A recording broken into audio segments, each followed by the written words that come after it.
Welcome back friends. Today we are going to learn linear Diophantine equation and the necessary and sufficient condition for the linear Diophantine equation. So the linear Diophantine equation is a linear equation of the form ax plus by is equals to c where a, b, c are integers is known as linear Diophantine equation. For example,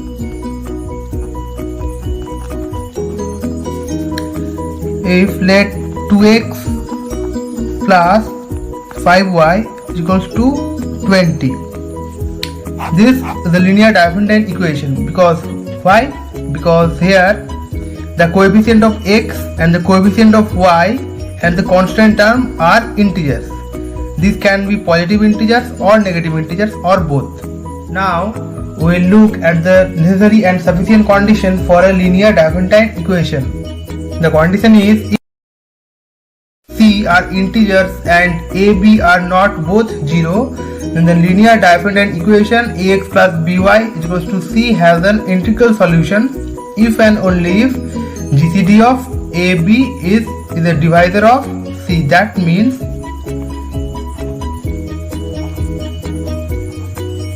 the linear equation must be in the form of this, and the coefficient of x and y, the GCD of coefficient of x and y must divide c, the constant term. Okay, let's see an example of this. Now the question is, which of these following Diophantine equations has an integral solution? Integral solution means integer solution, solutions in integer form like 1, 2, minus 1, minus 3, etc. So to check whether they have integral solution or not, what we have to do is we have to find the GCD of the coefficient of x and the coefficient of y, and have to check that whether their GCD divides the constant term c or not. Okay, so now let's solve it. For solving this, what we have to do, at first we have to find the GCD of the coefficient of x and the coefficient of y. Okay, the GCD of coefficient of x and y. For 1, GCD of, what is the coefficient of x here? It is 6, and for y it is 51, and the GCD of 6 and 51 is 3, greatest common divisor. Okay,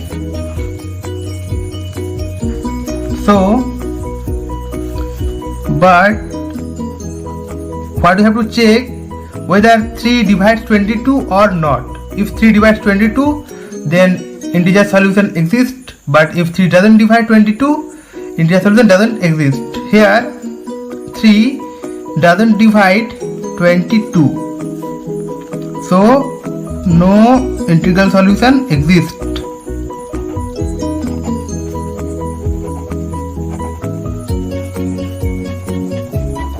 Now let's check the second one.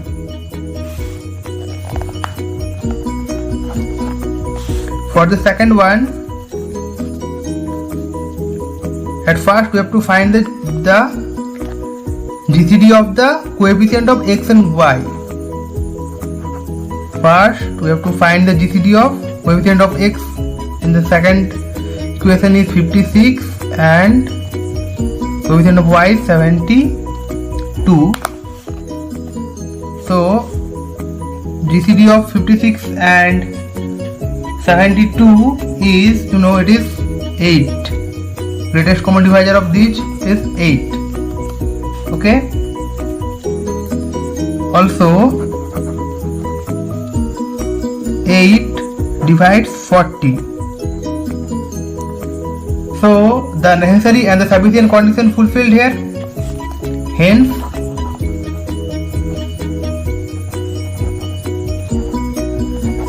integral solution exists for 2. Now let's prove this theorem. So for the necessary part, what we have to do is we have to show that GCD of AB divides C. For the Diophantine equation, this. Okay. Let x1 y1 be a integral solution of the Diophantine equation. Okay. Then x1 and y1 is the solution of this equation, so we can put x1 in the place of x and y1 in the place of y, and the equation also satisfies this. Then x1 ax1 plus by1 must be equals to c. Also let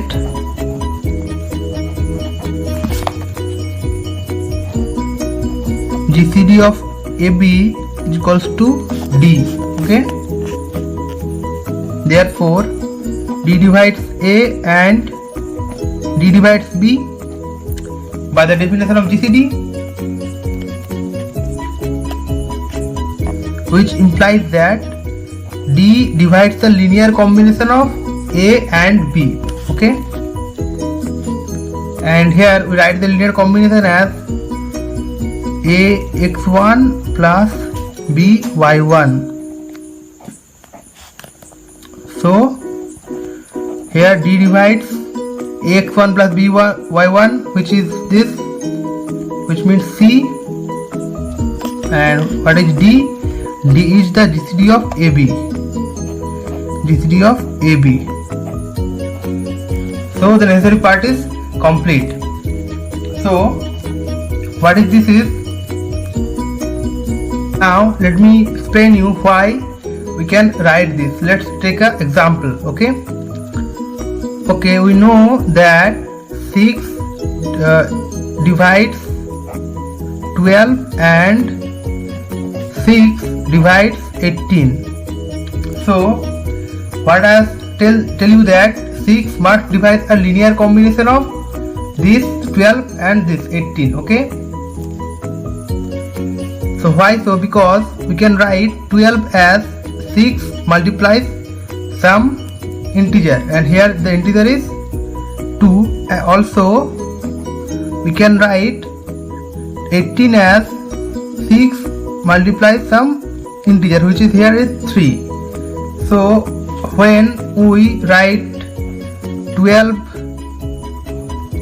into some integer q and plus 18 into some integer r, then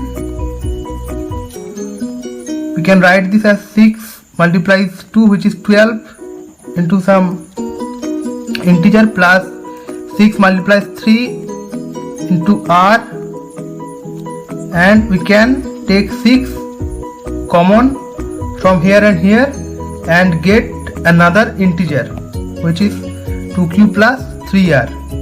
Since this is the integer and here we find 6, then the whole number, then this number can also be divided by 6. So we write this. Okay.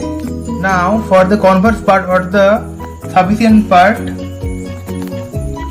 we take conversely, let GCD of AB divide C. And what we have to prove here? We have to prove here that there are some integers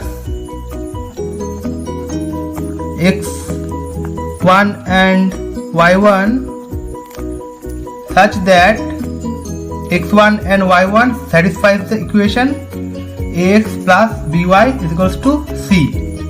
So we can write a as some integer m multiplies d, and the integer b as some integer n and d, where mn are integers and GCD of Mn is 1. That means they are prime to each other. Also, D divides C, so we can write C as some integer P into D. Since GCD of Mn is equals to 1, since GCD of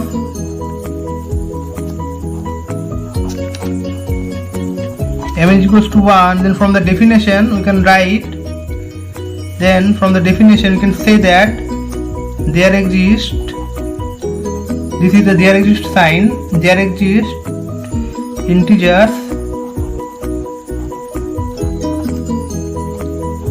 u and v such that mu plus nv which is equals to 1. This is from the definition of GCD.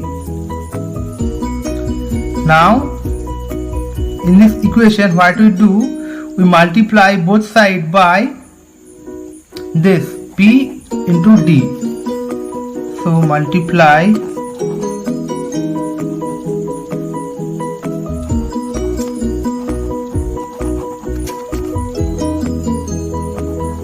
both sides by PD, we get MUPD plus NVPD equals to P and D, which implies that what we know? We know that A is equals to MD. So let's break it like MD and UP.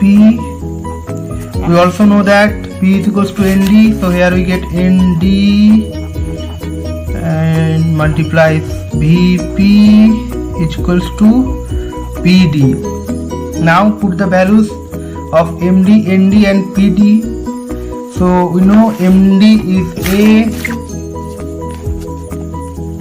UP, ND is B, VP and PD is C. Okay, by above. Hence this is in the form of AX plus BY is equals to C. Here the C is matched, A is matched, B is matched, so X must be this and Y must be this. Okay, hence you can write UP and VP are the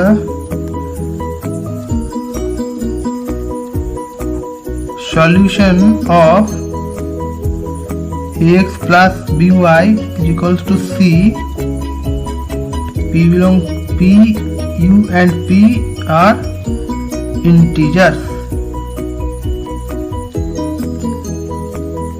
So we find the integral solution of this equation.